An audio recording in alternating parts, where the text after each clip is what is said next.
안녕하세요. 말도 많고 한도 많은 사연을 품고 사는 여자입니다. 저는 어린 시절부터 남들 눈치 보는 게 습관이었어요. 왜냐하면 저희 가족은 특별한 가족이라서 어딜 가든 사람들의 수근거리는 말들이 들려왔거든요. 부모님은 남들과는 다른 정신지체 장애가 있으십니다. 그래서 평생 동안 남들의 손가락질을 받으며 사신 분들이에요. 그로 인해서 제 어린 시절은 놀림과 비웃음, 손가락질을 받았던 아픈 기억이 떠올라요. 아무래도 다른 부모와는 다른 모습이 놀림의 대상이 됐던 겁니다. 그래도 저희 가족을 옆에서 항상 신경 써주시고 보살펴 주신 분들이 있었습니다. 지금도 저희를 아낌없는 사랑으로 감싸주신 할아버지 할머니는 든든한 존재였죠. 아무리 주변에서 손가락질해도 한창 부모가 좋을 나이였어요. 그 당시 할아버지와 할머니께선 농사일을 하시면서 우리 가족과 같이 사셨죠.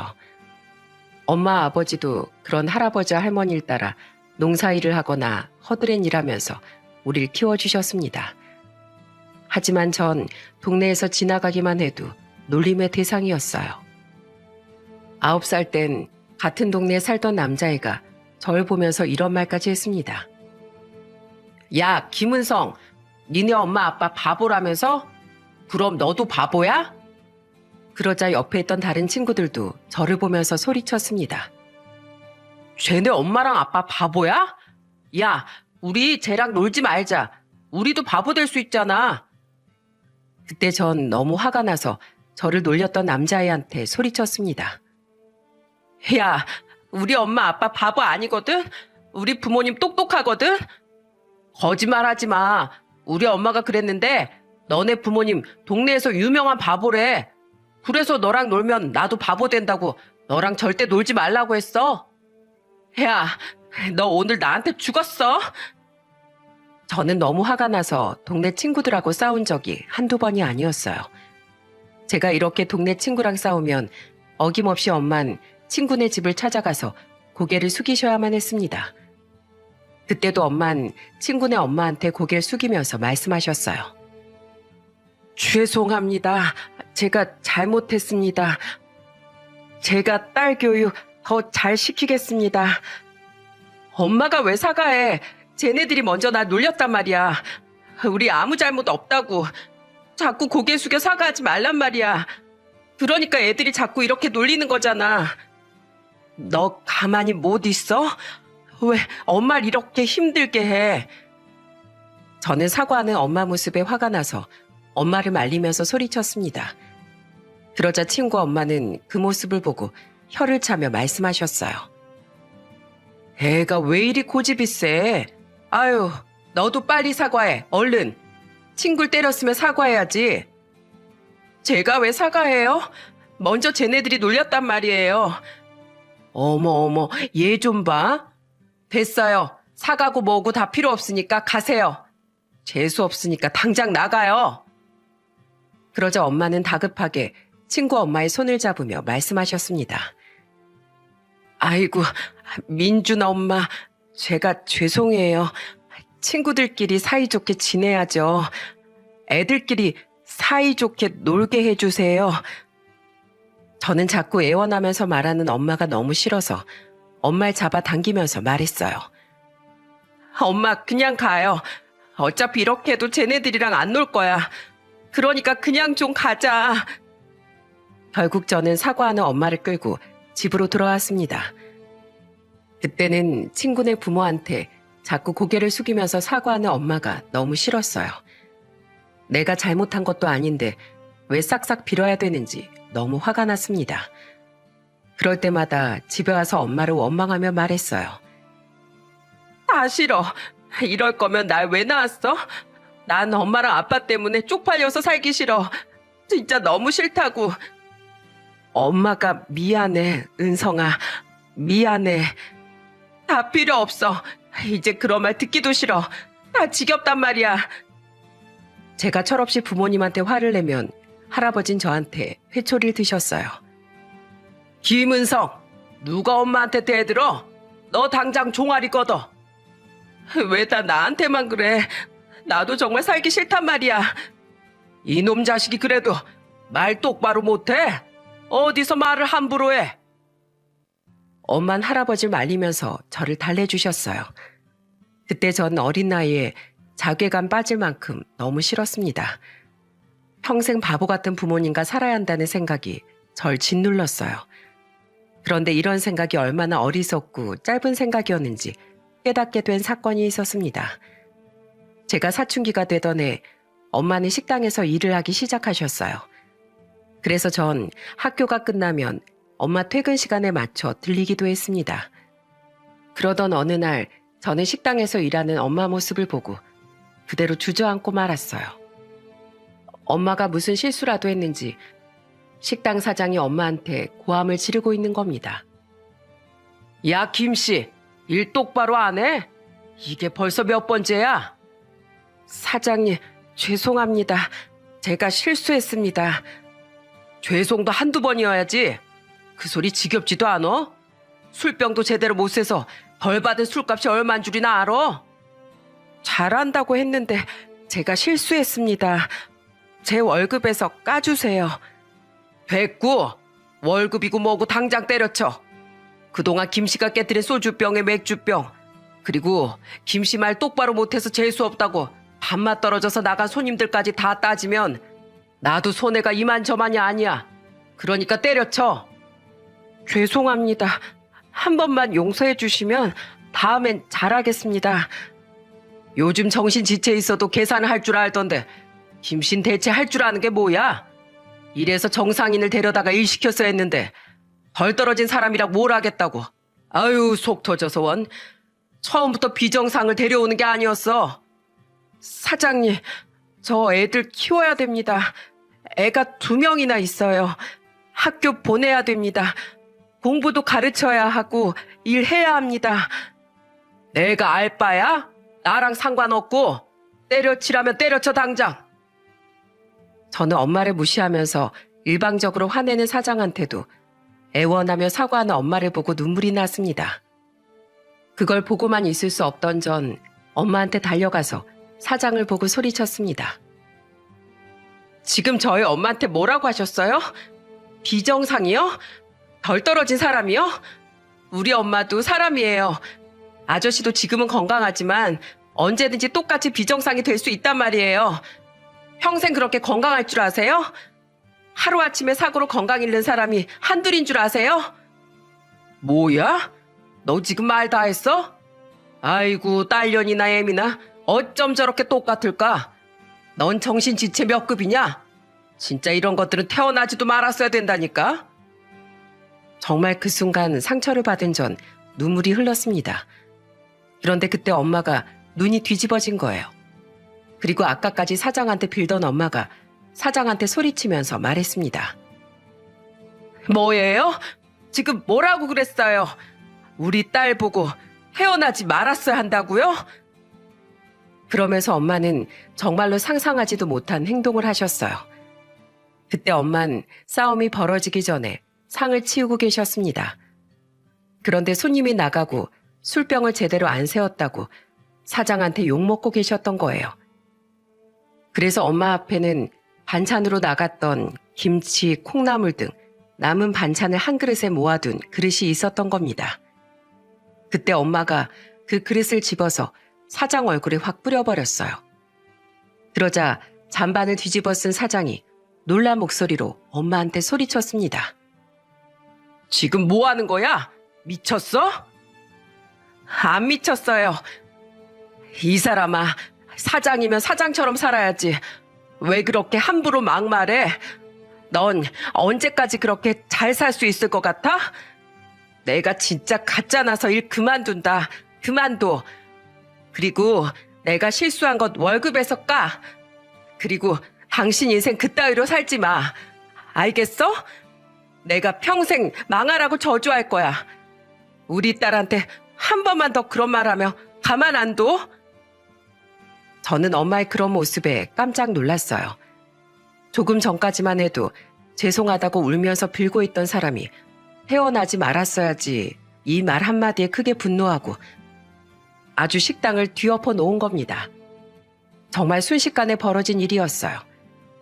그때 엄마는 제 손을 잡으면서 말씀하셨습니다. 은성아, 가자, 가. 이놈의 식당 안 오면 그만이야. 일자리는 또 구하면 되니까 가자. 저는 엄마 손을 잡고 식당을 나왔어요. 그날 엄마의 뒷모습을 보고 엄마한테도 이런 모습이 있었다는 걸 처음 알게 된 겁니다. 그때 엄마가 나를 많이 사랑하는구나. 나와 동생을 위해서 이렇게 치열하게 살고 계셨다는 걸 알고 한없이 눈물을 흘리고 말았어요. 그런데 엄마뿐 아니라 아버지도 허드렛 일을 하면서 사람들한테 갖은 무시와 구박을 많이 받으셨습니다. 그런 모습들을 보고 우리 부모님은 남들이 아닌 내가 꼭 지켜야겠다고 다짐했어요. 그래서 그때부터 열심히 공부하기 시작했고 언젠간 꼭 효도를 해드리겠다고 마음을 먹었어요. 꼭 성공해서 부모님도 할머니 할아버지께도 다 효도하고 싶었습니다. 하지만 시간은 절 기다려주지 않았고 할머니는 제가 21살이 되던 해 세상을 떠나셨어요. 게다가 할아버지도 제가 23살 때 고비가 다가오고 있으셨습니다. 할아버진 떠나기 전에 저한테 마지막 간절한 부탁의 말씀을 남기셨어요. 은성아, 네 부모는 남들하고 똑같은 사람이야. 단지 조금 다를 뿐이지 똑같은 사람이야. 그러니까 항상 너랑 네 동생이 부모님을 지켜줘야 한다. 알았지? 내가 편하게 눈을 쉽게 감지 못하겠구나. 할아버지, 걱정 마세요. 제가 있잖아요.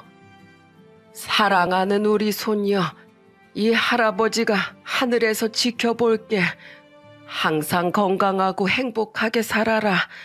네 부모 꼭 지켜줘야 한다. 알겠지?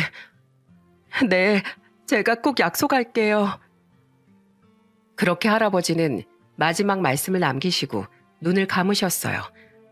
그리고 저는 할아버지의 유언을 지키셨다고 스스로에게 약속했습니다. 그 후 저는 대학교를 졸업하고 탄탄한 중견기업에 입사했어요. 남동생도 교도소에서 일하는 교도관으로 안정적인 직업을 갖게 됐습니다. 저와 남동생은 정말 열심히 공부하며 살았어요. 그래서 사회에서 나름대로 자리를 잡아가면서 살게 됐습니다. 열심히 돈을 모으고 적금까지 들고 있었죠. 그리고 남동생과 부모님께 작은 집이라도 해드리겠다는 목표가 있었기 때문에 한 푼이라도 아끼며 모았었죠. 그렇게 저는 남동생과 같이 25평짜리 아파트를 얻어드릴 수 있었어요. 그날 어머니 아버지가 얼마나 웃으셨는지 모릅니다. 저는 그런 부모님을 보면서 말했습니다. 엄마, 아빠, 저희 선물이에요. 마음에 드세요? 비록 지금은 전셋집밖에 못 구해드렸지만 나중에 더 멋진 집 사드릴게요. 그때 엄마는 저를 보면서 흐뭇한 목소리로 말씀하셨어요. 은성아, 준아야, 고맙다. 난 너희가 자랑스럽다. 저한테 고맙다고 말씀하신 엄마를 보면서 저는 이런 말을 했었어요. 저희 힘들게 키워주신 거 다 알아요. 나중에 꼭 더 멋진 집에서 살 수 있게 해드릴게요. 은성아, 엄만 네가 너무 자랑스럽다. 저는 엄마와 같이 얼마나 기쁨의 눈물을 흘렸는지 모릅니다. 하루하루 부모님과 행복했어요. 그렇게 저는 30살 중반이 됐고 한 남자를 소개받게 됐어요. 그 사람이 바로 제 남편이었습니다. 대기업 본사 직원은 아니고 대기업 생산직에서 일하고 있는 사람이었어요. 제가 남편한테 반한 건 착하고 배려심 깊은 심성 때문이었습니다. 남편과 연애를 시작하고 1년 반 정도 연애하다가 결혼에 대해 진지하게 약속했었어요. 그때 남편은 누구보다 저희 부모님을 편견 없이 대해준 사람이에요. 처음 저희 집에 인사 갔을 때 남편은 우렁찬 목소리로 말했습니다. 장모님, 장인어른, 안녕하세요. 저는 안성배라고 합니다. 아버지는 우렁찬 목소리로 말하는 남편을 보고 어눌한 목소리로 말했어요. 어서 와요. 오느라 고생했어요. 아닙니다. 그동안 은성이한테 얘기 많이 들었습니다. 훌륭하게 키운 귀한 따님 이렇게 만날 수 있게 해주셔서 정말 감사드립니다. 제가 최선을 다해서 우리 장모님 장인어른께 아들처럼 효도하겠습니다. 믿어주세요. 고마워요. 우리 은성이 평생 아껴주세요. 옆에서 잘 보듬어줘요. 네, 장인어른, 걱정 마십시오. 남편은 정말 저희 아버지께 우렁찬 목소리로 약속했어요. 그 후 남편은 결혼하기 전부터 저희 부모님을 극진하게 모셨습니다. 한 번은 연극 티켓을 구해오더니 저희 부모님까지 모시고 가면서 이렇게 말했어요. 이 연극이 요즘 엄청 재밌다고 하길래 제가 딱 넉 장 구해왔어요. 오늘 이거 보고 나서 제가 고급 뷔페까지 예약했으니까 저만 믿고 따라오세요. 남편의 말에 엄마는 걱정하는 목소리로 말씀하셨습니다. 둘이 가지 우리까지 데리고 가서 괜히 짐만 되는 거 아닌가 모르겠네. 에이, 장모님, 재미있는 건 같이 봐야 두 배로 재밌죠. 오늘 제가 바람 쐬어드리려고 나온 거니까 아무 걱정 말고 저만 따라오세요. 저는 남편의 세심한 배려에 너무 고마웠어요.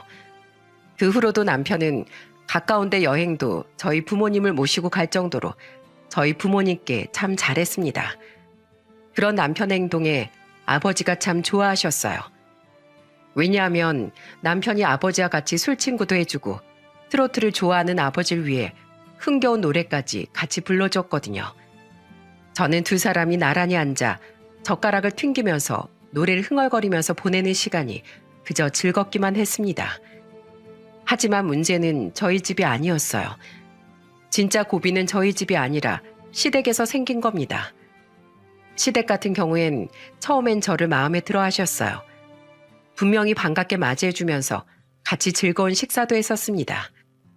그런데 결혼 한 달 전에 시모가 저를 따로 부르시더니 저를 완전히 이상한 집안 딸에 취급을 하면서 소리쳤어요. 야, 니네 부모 정신지체자라면서? 그렇긴 한데 몸은 전혀 불편하지 않으세요. 정신이 조금 떨어지시긴 해도 남들처럼 다 일상생활도 하시고 정상적으로 잘 살고 계세요. 뭐? 정상? 정신지체가 어떻게 정상이야? 누굴 바보로 알아? 네가 임신했다가 네 부모 같은 자식 나오면 어쩌려고 그래? 집안 내력은 무시 못하는 거야. 어머님, 걱정하시는 건 이해하는데요. 지금 말씀이 너무 지나치시네요. 심하긴 뭘 심해? 너 같으면 그런 집안에 우리 아들 장가 보내고 싶겠어? 그리고 나중에 네 부모 아프기라도 하면 다 우리 아들 돈으로 뒷바라지해야 되는 거잖아. 병원비에 수술비까지 돈 나갈 데가 어디 한두 개인 줄 알아? 아무리 생각해봐도 난 그런 집안하고 사도 못 맺는다. 내가 두 눈 뜨고 있는 한 내가 인정할 수가 없어. 그러니까 여기서 그냥 없던 일로 해라. 저는 어쩔 수 없는 사회적 편견에 울컥했어요. 그리고 저는 우리 부모를 무시하는 시모를 참을 수가 없었습니다. 그래서 시모를 보고 단호하게 말했어요. 네, 파혼하겠습니다. 저도 어머님한테 너무 실망이네요. 어머님이 이런 분인지 몰랐어요. 어떻게 사람을 그런 식으로 무시하면서 말씀하실 수가 있는지 충격이네요. 저도 이런 집안 며느리 되고 싶지 않습니다. 가보겠습니다. 뭐? 아이고, 그래. 마음대로 생각해. 다신 우리 아들 근처에 얼씬도 하지 마. 저는 그렇게 시댁을 나왔어요. 그리고 그날 저녁 남편한테 파혼을 요구했습니다. 그러자 남편은 그때 저희 집까지 찾아와서 고개 숙이며 애원하는 목소리로 엄마를 보며 사과했어요. 장모님, 제가 잘못했습니다. 저도 어머니가 그렇게까지 말씀하실 줄 몰랐습니다. 다 제 불찰입니다. 용서해 주십시오. 은성아, 제발 나 믿고 그냥 한번 용서해 주면 안 될까? 우리 엄마랑 평생 살 것도 아니잖아. 애원하는 남편의 말에 저는 화난 목소리로 말했습니다. 오빠 같으면 이 상황에서 결혼할 수 있겠어? 아무리 그래도 말을 그렇게 심하게 하는 건 아니지 않아? 그래, 네 말이 100번 다 옳아. 나도 지금 집에서 엄마랑 한바탕 하고 오는 중이야. 엄마가 둘 중에 한 명 선택하라고 해서 난 널 선택한다고 했어. 나 너 없으면 안 돼. 장인어른 장모님 내가 평생 모실게. 효도할게. 그러니까 제발 나 좀 믿어줘. 그때 남편은 고개를 숙이면서 애원했어요. 그리고 엄마가 남편 손을 잡아주면서 말씀하셨습니다. 이렇게 말해줘서 고맙네. 은성아, 엄마는 이 결혼 찬성이야. 지금 이렇게 와서 사과하는 거 봐. 그리고 그동안 우리한테 하는 거 보면 난 믿음이 간다. 엄마의 말에 아버지도 옆에서 고개를 끄덕이셨어요. 그리고 다음날 시부도 저한테 전화해서 사과하면서 말씀하셨습니다. 은성 씨, 우리 아내가 어제 한 말 다 잊어. 내가 정말 미안해. 그 사람이 원래 말을 좀 생각 없이 해. 내가 다신 이런 일 없게 잘 단돌이 할게. 그러니까 이해 좀 해줘. 내가 이렇게 사과할 테니까 우리 성배랑 잘 살아줘요. 알고 보니까 시댁에서도 시모만 반대할 뿐이지 시부는 우리 결혼을 인정해 주셨어요. 그래서 저는 남편과 결혼을 결심한 겁니다. 그리고 저는 남편과 결혼하고 2년 만에 똑똑거비 같은 아들을 낳았어요. 눈에 넣어도 안 아플 아들을 보며 얼마나 기뻤는지 모릅니다. 저희 부모님도 제 아들을 보면서 눈을 떼지 못할 만큼 예뻐하셨습니다. 하지만 친정에만 가면 분위기가 달라졌어요. 한 번은 시댁에 갔다가 시모가 하는 말에 깜짝 놀랐습니다. 시모는 저한테 황당한 말을 내뱉더라고요.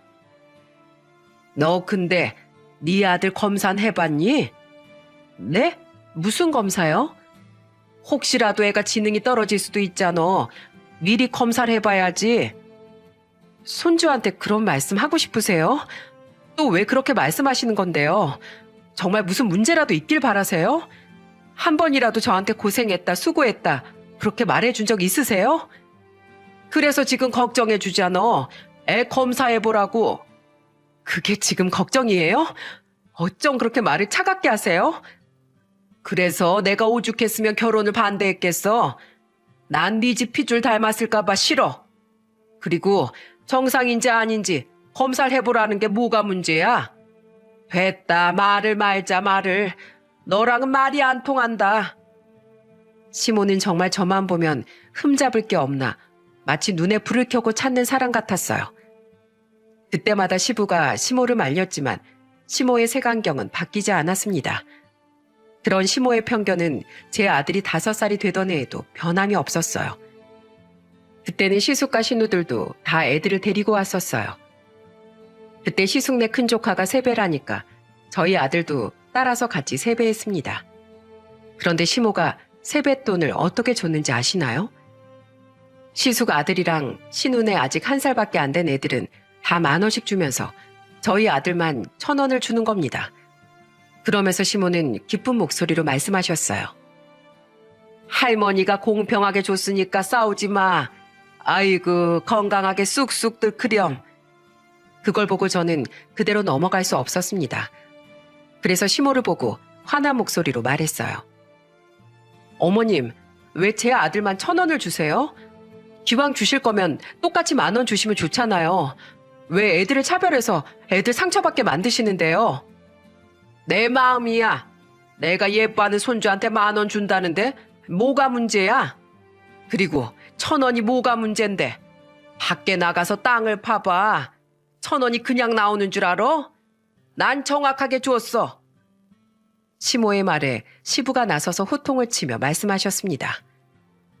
당신 그만 좀 하라고 그랬지. 왜 이렇게 손주들을 차별해? 나일 대체 어디로 먹은 거야? 자, 우리 둘째 손주 할아버지가 10,000원 더 줄게. 아이고, 그럼 우리 둘째 손주가 제일 많이 받았네. 할아버지가 10,000원 줬으니까 11,000원이야. 그러자 아무것도 모르는 아들이 천진난만하게 감사하다며 말했어요. 할아버지, 감사합니다. 그 모습을 보면서 저는 마음이 아팠어요. 이게 뭐라고 어린애들을 차별하는 건가요? 그래도 시부가 편을 들어주니까 그나마 나았습니다. 하지만 막내 신우는 정말 얄미웠습니다. 그때도 비아냥거리는 목소리로 이런 말을 했어요. 애가 똑똑하네. 뭐 돈만 알아보면 됐지. 다행이네. 지능 검사는 안 해도 되겠어. 정말 막내 신우의 비꼬는 말에 어이가 없었습니다. 그래도 막내 신우 말고는 다 좋은 분들이셨어요. 심지어 막내 신우는 명절에 다 모여도 절대 움직이는 사람이 아니었습니다. 특히 다 같이 웃고 떠들다가도 요리할 때만 되면 갑자기 머리를 짚고 누우면서 막내 신우가 말했어요. 아휴, 삭신이 다 쑤셔. 어깨, 팔, 다리 안 아픈 곳이 없네. 난 좀 쉬어야겠어. 누가 봐도 요리하기 싫어서 눈에 뻔히 보이는 잔머리 굴리는 게 다 보이는데도 막내 신우는 갑자기 아프다면서 누웠습니다. 그때 시숙의 큰형님이 단호하게 말했어요. 방금까지 웃고 떠들던 사람이 왜 아픈 거야? 뭐 큰 병 걸린 거 아니야? 아까부터 생각 없이 말하는 거 보니까 머리도 안 좋은 것 같은데 꼭 병원 가서 머리 검사 받아봐. 뭐예요? 제가 왜 머리 검사를 받아요? 아까부터 헛소리를 자꾸 하길래 그렇지. 뭐야? 소리치는 거 보니까 멀쩡한 것 같은데 얼른 와. 한 사람이라도 도와야 빨리 끝내지. 막내 신우가 아무리 미꾸라지처럼 빠져나가려 해도 절대 빠져나갈 수가 없었어요. 시댁에 가면 그래도 다른 가족들이 있으니까 좀 편했어요. 그런데 막내 신우는 그렇게 주방에 와도 하는 둥 마는 둥이었습니다. 그러면서 음식이 짜네 마네 말도 참 많았어요. 그날 떡국을 먹으면서 저한테 화를 내며 말했습니다. 아우 짜! 이거 누가 했어요? 왜요? 짜요? 제가 간 맞춘다고 맞춘 건데 이상해요? 언니, 진짜 미각을 상실했어요? 다시 끓여와요.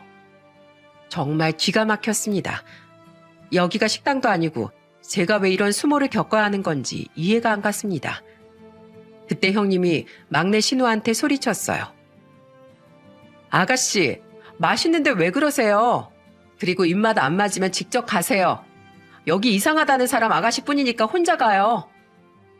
정말 시댁에 가면 시모랑 막내 신우 때문에 살얼음판이었습니다. 그런데 문제는 남편도 예전 같지 않다는 거였어요. 시간이 흐를수록 남편은 가정에 소홀해지기 시작한 겁니다. 정말 자상했던 남편이 점점 바깥으로 돌기 시작한다는 걸 느꼈어요. 심지어 저희 아버지 생신 땐 남편한테 저희 집에 가자고 했더니 저한테 이런 말까지 했었습니다. 일주일 내내 일했는데 나도 가자고? 난 빼줘. 귀찮아 죽겠어. 나 피곤해. 몸도 안 좋고 쉬고 싶으니까 혼자 민석이 데리고 다녀와. 뭐? 귀찮아? 당신 그게 할 소리야? 왜? 뭐? 솔직히 당신 부모님인데 내가 가서 뭘 하겠어? 그리고 내가 지금 이 상태로 가면 좋은 표정으로 있겠냐고. 가서 내가 분위기 망쳐놨으면 좋겠어? 됐어 이 인간아. 내가 뭘 바라냐? 집에서 청소나 해놔. 저렇게 말하는 남편을 보니까 정이 뚝 떨어지더라고요.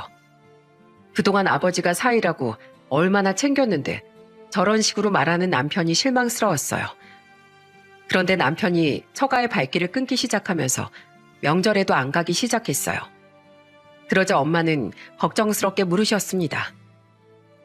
은성아, 너희 부부 무슨 일 있어?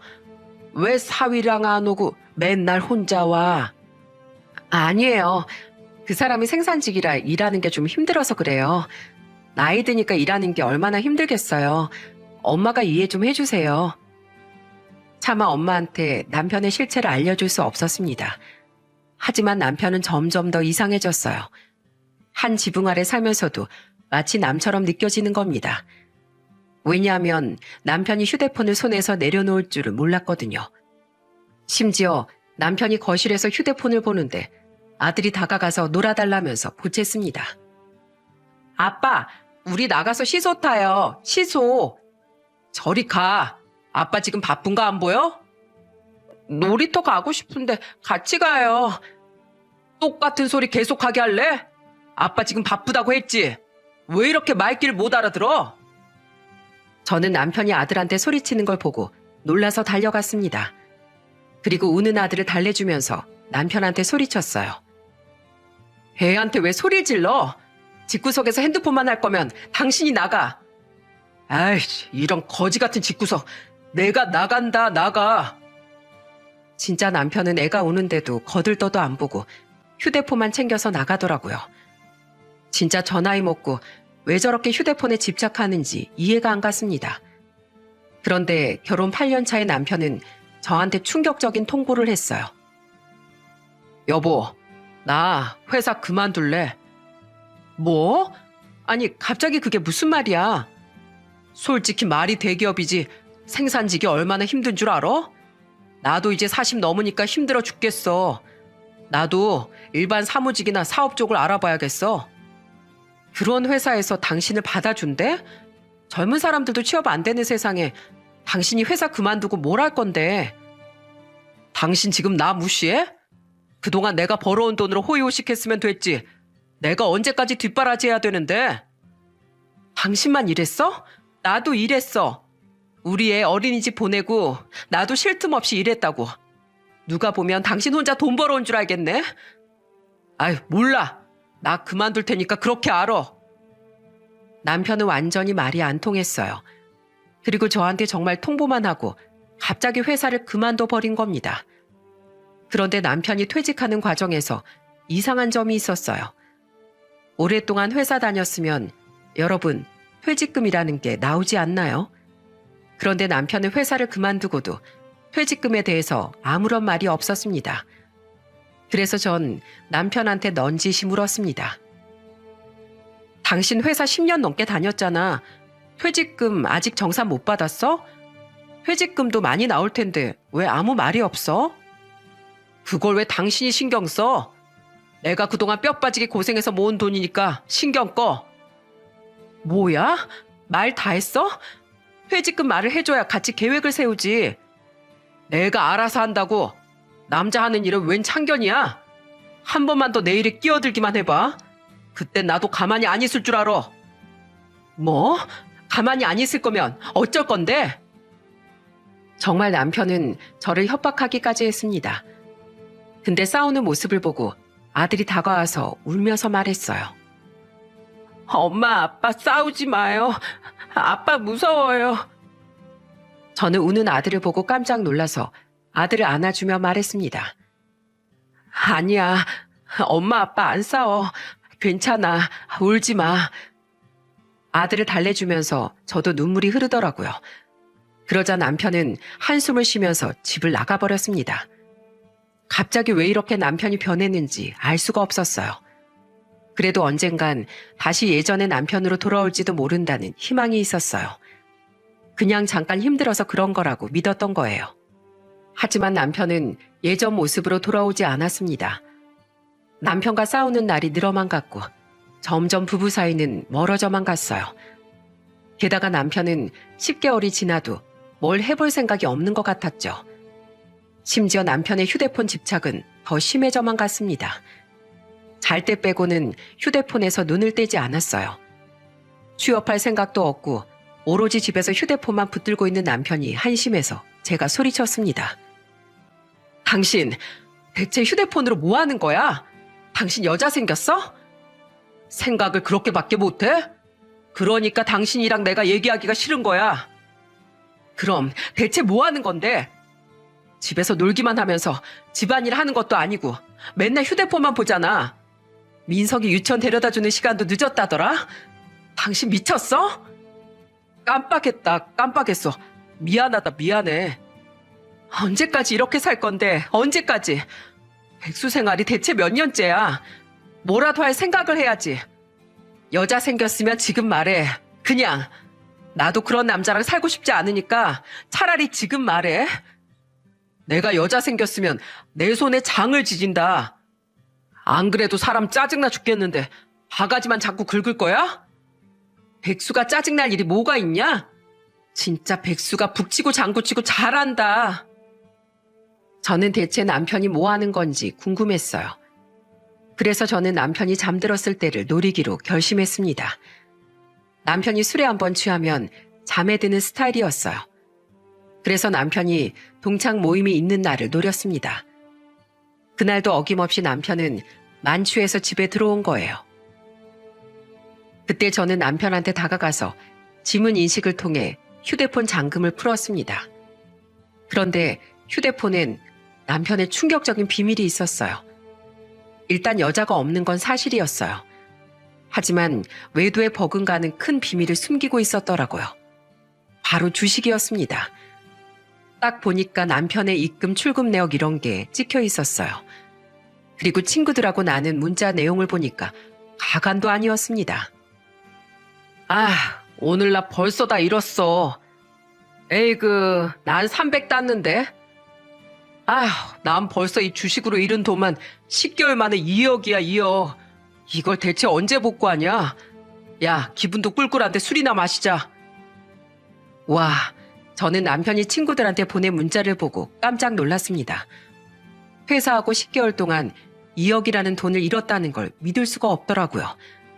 문자를 더 찾아보니까 남편이 친구한테 보낸 문자 중에 충격적인 내용도 있었어요. 우리 돈 잃어서 기분도 꿀꿀한데 술집 가자. 오늘 내가 새로 찾은 술집이 있는데 거기 아가씨들 죽이거든. 거기 가서 오늘 신나게 놀자. 알고 보니까 남편은 늦게 들어온 것도 친구들이랑 술집 여자가 있는 곳에서 술을 마시다 늦게 온 거였어요. 그동안 남편이 친구들과 유흥을 즐기고 있었다는 사실에 충격을 받고 말았습니다. 딱 보니까 남편은 이미 퇴직금은 다 잃어버리고 대출까지 받아서 주식을 하고 있는 상태였어요. 휴대폰을 딱 보니까 총 잃은 돈이 3억이 넘는 돈이었습니다. 최근 1년 동안 2억이란 돈을 잃고 회사 전에 투자했다가 잃은 돈을 다 합치면 3억이 넘어가더라고요. 진짜 기절초풍할 일이었습니다. 그동안 휴대폰만 붙들고 있던 것도 하루 종일 주식시장 9시에 열려서 장이 끝날 때까지 이것만 보고 있었던 거예요. 돈을 따면 기분 좋다고 술 먹으러 가고 또 돈을 잃으면 기분 안 좋다고 또 술 먹으러 가는 한심한 일상을 살았던 겁니다. 이 모든 사실을 알게 된 날 저는 냉장고에 있던 술을 혼자서 마셨어요. 그렇게 믿었던 남편이었는데 이렇게 도박으로 많은 돈을 잃으면서 처자식을 다 버릴 줄은 몰랐습니다. 그리고 이렇게 한심한 남편과 더 살 수 없다고 판단했어요. 그래서 다음 날 저는 아침에 숙취로 힘겹게 일어난 남편을 앉혀놓고 단호하게 말했습니다. 당신 나한테 뭐 할 말 없어? 왜? 뭔데?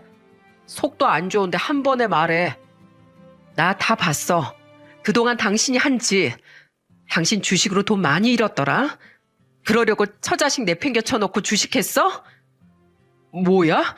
너 내 핸드폰 뒤졌어? 당신이 솔직하게 말했으면 내가 몰래 받겠니? 당신 대단하더라. 그 많은 퇴직금을 다 잃고 대출까지 받아서 주식을 하고 싶든? 밑 빠진 독에 물 붓고 사느라 네 자식은 어찌 되든 상관없단 식이었잖아. 그동안 나한테 고생했다고 뭐 선물이라도 줘봤어? 하다못해 네 아들 손잡고 놀이터라도 가봤냐고. 아가씨들이랑 술 퍼마시고 다닐 때도 난 집안이라고 우리 아들 보고 있었어. 미안하지도 않아? 내 돈으로 내가 쓴 건데 당신이 뭔 상관인데? 내가 이러니까 말 안 했던 거야. 알겠어?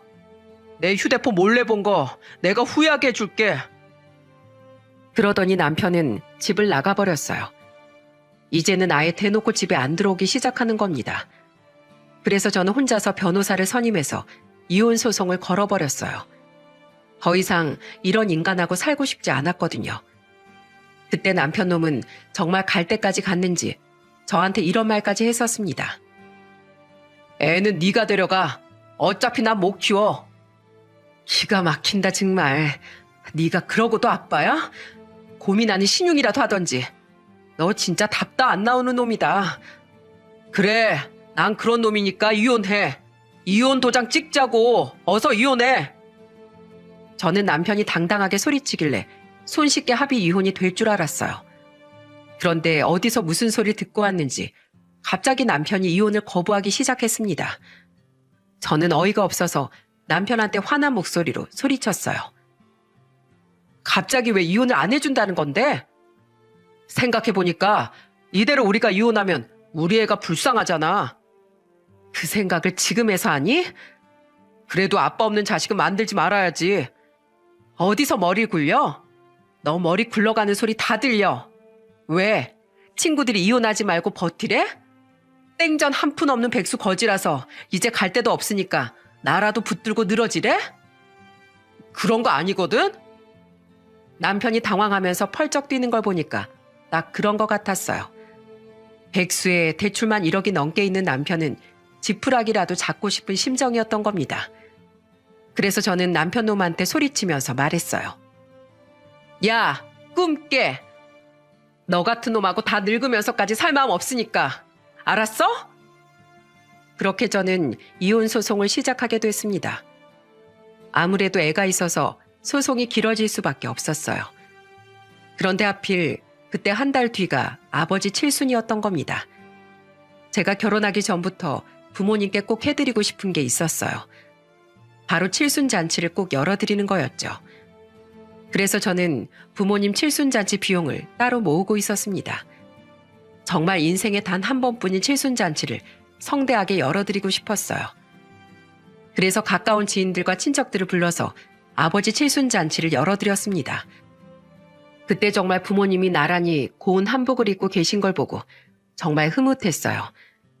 너무 좋아하시는 모습을 보니 저도 모르게 눈물이 나면서 좋았습니다. 그날 아버진 마이크를 잡고 흐뭇한 목소리로 말씀하셨어요. 먼저 저희 칠순잔치 때 찾아와 주신 많은 분께 감사드립니다. 저는 많이 외롭게 자랐습니다. 하지만 내 처를 만나고 우리 자식들 낳으면서 더 이상 외롭지 않았습니다. 날 지탱해준 우리 가족들에게 정말 고맙다고 전하고 싶습니다. 그리고 훌륭하게 자라준 아들과 딸, 아빠가 많이 사랑한다. 특히 우리 은성이 지금 많이 힘들 때지만 기죽지 말고 힘들거나 지치고 외로울 때 이 엄마 아빠를 찾았으면 좋겠다. 우리 딸 사랑한다. 이렇게 저에게 좋은 말씀을 해주신 아버지 덕분에 저는 힘을 낼 수 있었습니다. 그날 정말 사진도 많이 찍고 동영상도 많이 찍어서 좋은 추억을 많이 남길 수 있었어요. 가족들과 즐거운 시간을 보내면서 그동안 받았던 스트레스를 날릴 수 있었어요. 하지만 기쁜 것도 잠시, 다음날 저를 찾아온 잔뜩 화가 난 시모를 보고 저는 깜짝 놀랐습니다. 어머님, 아침부터 저희 집엔 무슨 일이세요? 너 어제 네 부모 칠순잔치 해줬다면서? 네, 그런데 그게 왜요? 이게 미쳤나 진짜? 그러면서 갑자기 가방으로 시모가 제 머리를 치는 거예요. 저는 화가 나서 시모한테 소리쳤습니다. 지금 뭐 하는 짓이에요? 야, 너야말로 뭐 하는 짓이야? 아들 돈으로 네 부모 칠순잔치 해준 거잖아. 내가 우리 아들 돈 10원짜리 하나라도 그 집으로 가면 가만 안 둔다고 했지? 뭐라고요? 그이가 그래요? 자기 돈으로 우리 부모 칠순 해준 거라고? 그래. 우리 아들이 대기업 생산직으로 뼈 빠지게 500만 원 가까이 벌어오면 뭐해? 네가 친정으로 다 들고 가는데 당장 월급 통장 가져와. 내가 관리하게. 당장 가져와. 무슨 통장이요? 진짜 한심하네요. 뭐야? 한심해? 누가 당신 아들 돈을 썼대요? 아직 모르시나 본데 당신 아들 지금 1년째 백수야. 퇴직금도 날려먹고 지금 빚만 1억 5천이 넘는다고요. 통장 관리할 게 아니라 아들이나 관리해. 1년째 백수야. 아니 그게 무슨 말이야. 너네 몇 달 전에 아파트 됐다면서. 그래서 계약금 1억이나 빌려갔는데 그건 또 뭐야. 이젠 그놈이 어머님도 속였나 본데 무슨 아파트 당첨이래요. 네, 제발 당첨돼서 집 들어갔으면 소원이 없겠네요. 뭐야? 그거 갚는다고 했었어. 이자 쳐서 갚겠다고 해서 우리 노후자금 준 거란 말이야. 빨리 그 돈 내놔. 그걸 왜 나한테 찾아요? 이미 주식으로 다 날렸을 텐데 내가 왜 갚아요? 돈에 미치면 가족도 안 보인다더니 아주 가족들 돈까지 다 날려먹었네. 아이고, 이걸 어쩐다냐. 야, 우리 아들 어디 갔어? 빨리 전화해봐라. 제가 왜요? 저희 이혼 소송 중인 거 모르세요? 앞뒤 없이 나 후려친 거 고소당하기 싫으면 나가세요. 경찰 부르기 전에 나가요. 저는 그렇게 시모를 내쫓아 버렸어요.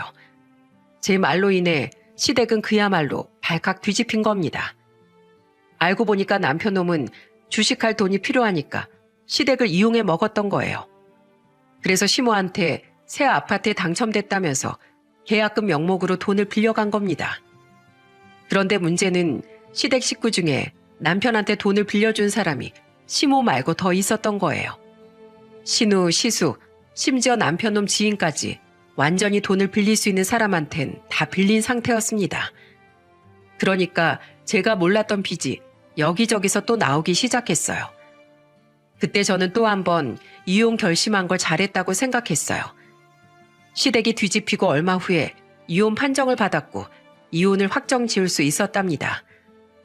정말 남편 놈은 결국 주식을 도박처럼 하다가 처참한 인생을 살게 된 거예요. 결국 시댁에서도 쫓겨나서 혼자 지방에 내려가서 기숙사 생활하면서 막노동까지 하게 됐다고 들었습니다. 그렇게 오냐오냐 하던 시모도 남편한테 빌려준 1억 때문에 지금 식당에서 힘들게 일을 하게 됐다고 하더군요. 심지어 신우, 시숙도 남편 때문에 손실을 봐서 시댁에 오지도 않는다고 했어요. 한마디로 시댁이 풍비박산되고 만 겁니다. 그런데 남편 놈은 술을 마시고 한 번씩 전화해서 후회 가득한 하소연을 해요. 여보, 내가 죽일 놈이야. 나 제발 한 번만 용서해줘. 내가 그동안 당신한테 너무 함부로 했어. 당신이 없으니까 나 정말 사람 구실도 못하고 사는 게 거지 같아. 제발 한 번만 용서해줘. 야, 정신 차려. 난 한 번 버린 쓰레기 다시 집안으로 가져오는 짓 안 하니까 정신 차리고 양육비나 보내.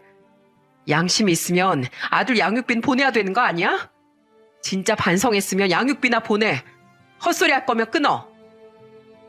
저는 정말 전 남편 놈이 너무 한심했습니다. 그런데도 전화를 받은 이유는 양육비 때문이었어요. 지금 이혼하고 1년째인데 한 번도 양육비를 보낸 적이 없었거든요. 우리 아들을 위해서라도 양육비는 꼭 받아낼 겁니다. 그런데 마지막 전화 이후로 또 연락이 오진 않았어요. 전 남편 놈 때문에 내 가정이 이렇게 무너진 게 허망하기도 하네요. 비록 이혼녀 꼬리표는 달았지만 저는 절대 무너지지 않을 겁니다. 제 아들과 우리 부모님을 위해서라도 저는 꿋꿋하게 이겨낼 거예요. 저는 이혼 후 아들을 데리고 부모님 집에서 다 같이 살고 있습니다. 저희 부모님이 손주를 얼마나 예뻐해 주시는지 몰라요. 지금 저는 친구 회사에 입사해서 전구를 만드는 일을 하고 있습니다. 이제 저는 전구처럼 인생을 더 밝게 살 겁니다. 인생이 아무리 힘들고 고난과 역경이 가득해도 언제나 희망은 가까이 있다고 생각해요. 전구는 스위치 한 번만 누르면 어둡다가도 밝게 주변을 밝혀주잖아요. 저도 이렇게 희망차게 살고 싶습니다. 제가 이렇게 사연을 보내게 된 이유도 여러분들이 희망을 잃지 않길 바라는 마음에서 보내게 됐습니다. 그리고 아무리 힘들고 어려워도 희망은 멀리 있지 않고 늘 가까이에 있답니다. 그러니까 먼 곳에서 희망을 찾으려고 하지 말고 가까운 곳에서 찾아보세요. 저는 아들을 보면서 희망을 찾은 것 같습니다. 저만 보는 아들을 위해서라도 제가 잘 살아야죠. 그리고 제가 잘 살면 아들이 저에게 오히려 힘을 나눠주더라고요. 여러분들도 아무리 어려워도 가족들과 마주 잡은 손을 절대 놓치지 않기를 바랄게요. 감사합니다.